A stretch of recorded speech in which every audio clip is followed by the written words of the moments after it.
Muy buenas, os voy a hablar de un tratamiento que a día de hoy todavía no es muy conocido, pero si más personas supieran de su existencia estoy convencida que trataríamos a muchos más pacientes. Es el tratamiento para el bruxismo.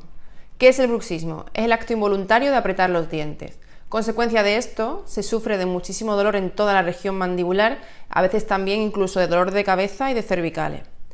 ¿Cómo se hace el tratamiento? Me aprovecho del efecto relajante que tiene la toxina botulínica a nivel de los músculos para aplicarlo directamente en esta zona.